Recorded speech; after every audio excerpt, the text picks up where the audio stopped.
The concept of hierarchy still dominates the thinking of most people on the Indian subcontinent. Pakistani Christians still have to cope with the stigma of being sweepers and are trying to wash it away.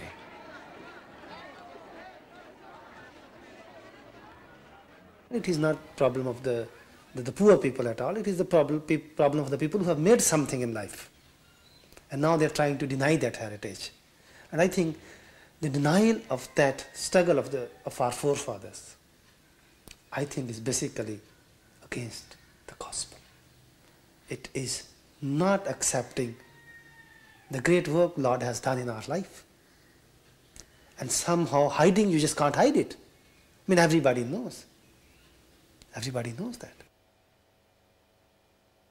Pakistan is the first country in the modern times which was based on the rights of minority. It was created for the minorities, the Muslim minority of the Indian subcontinent, realizing that the majority is going to overwhelm them, decided to make a state.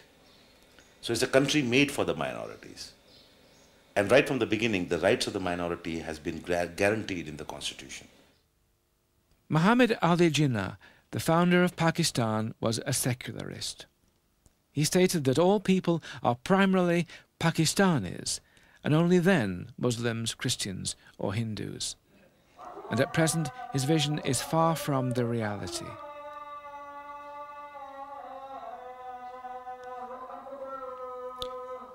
Religious leaders looked with suspicion at those individuals who had acquired a Western education.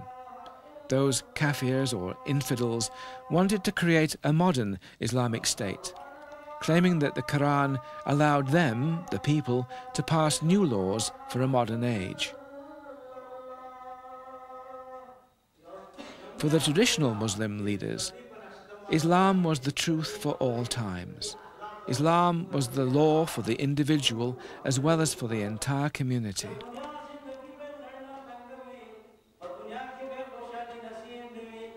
The modernist and secularist politicians had one difficulty. They didn't know the people, and the people didn't know them. If these politicians wanted to address the common man, they had to use the mosques as networks. But this involved many risks.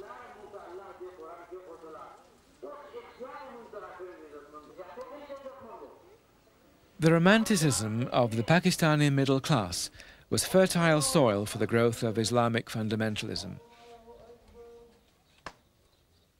Those who longed for the return of the glorious past of Islam founded Jamaat-e-Islam, the Party of Islam, and they demanded the adoption of original Islamic law.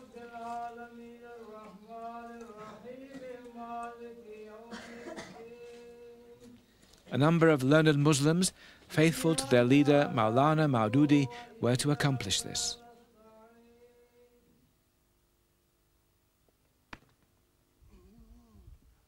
The fundamentalists became more and more influential, and one of the reasons for their success is that Pakistan became a democracy prematurely. A great majority of the people are illiterate, economically poor, tied to their background, landlords, and religious leaders. Islam becomes all-important, while the burning social and political issues are forgotten.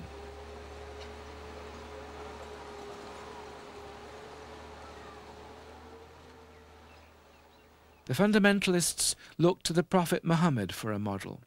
They argued enthusiastically with anybody about the ideology of Pakistan, thus educating a core group of people who would take over when the time was ripe. And that moment is now closer than ever before.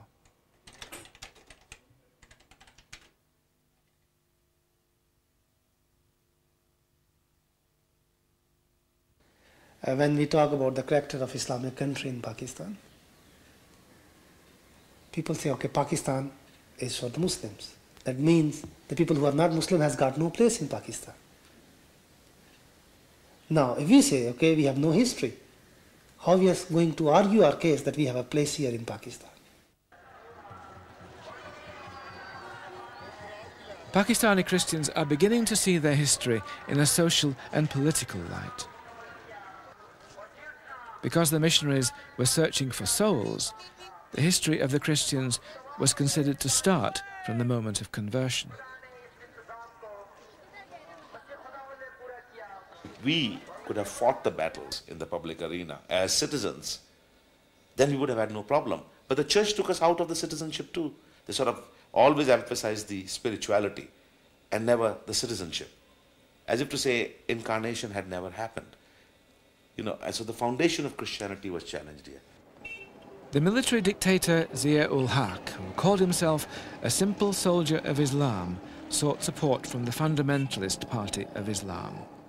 Their deal resulted in the passing of discriminatory blasphemy laws. Human rights activist Francis Joseph has spent his life in courts of law, in offices, attending demonstrations and helping accused people in police stations. ये पाकिस्तान के अंदर ज़िया-उल-हक ने सबसे बड़ा जो ज़्यादती या जुर्म किया है कि माइनॉरिटी का सेपरेट इलेक्शन कर दिया, जुदागाना तरीका इंतखाब। ये सबसे बड़ा जड़ है इसकी बुराई की। अब मुसलमान को हमारे वोट की ज़रूरत नहीं, वो हमारी बात नहीं सुनता, हमारे लिए काम नहीं करता। आज अगर वोट हमारा नेशनल वोट कास्ट हम करें तो वो मुसलमान जमात इस्लामी से ताल्लुक़ रखने वाला या मुस्लिम लीग से ताल्लुक़ रखने वाला वो मेरे पास चल के आएगा, वो मेरी ज़रूरियात को, मेरी बात को सुनेगा। फिर बाद में मेरी बहन की डेथ हो गई। वो जब फोत हुई तो बाद में उसके छोटे बच्चे थे 2, एक बेटी और एक बेटा था। फिर उसको पालने के लिए मेरी अम्मी ने कहा कि अब ये घर में रहेगी। फिर उसके बाद मैंने छोड़ दिया स्कूल, तो बस गुजारा कर लेते थे। मेरी अम्मी जो थी वो स्कूल में नौकर थी, मतलब सफाई का काम करती थी एलिमेंट्री कॉलेज में, तो वहाँ से वो खाना लेके आती थी।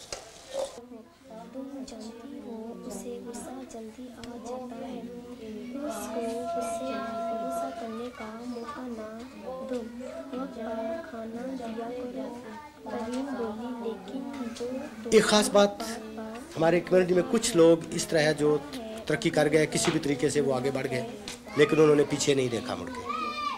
अपने उन गरीब बहन भाइयों को, अपने गरीब रिश्तेदारों को, वो बिल्कुल उनसे बाज़ लोग तो ऐसे हैं जो मिलना भी पसंद नहीं करते, क्योंकि जब तक अगर हम इनको सिर्फ इनके काम की वजह से अगर हम अपने आप को देखें तो मेरा ख्याल है कि हम कहीं आसमान से नहीं उतरे या हमारा कोई रास्ता कोई दूसरा नहीं था आने का, इन्हीं में से हैं। यही हमारे आबा अजदाद हैं, किसी न किसी तरीके से हमारा आपस में रिश्ता है, जहाँ कहीं भी कोई भी क्रिश्चियन है। तो सबसे बड़ी बात तो ये है कि जब हम अगर इनको इस काम की वजह से छोड़ देते हैं हमारे पढ़े लिखे लोग, तो ये भी वो एहसास कमतरी का शिकार होकर भी वो ज़्यादा पीछे रह जाते हैं। अब अपने घर में खुशहाल हूँ, अपने खावंद के साथ बहुत अच्छी तरीके से रहती हूँ। मेरा खावंद भी बहुत मेरा अच्छा ख्याल रखता है।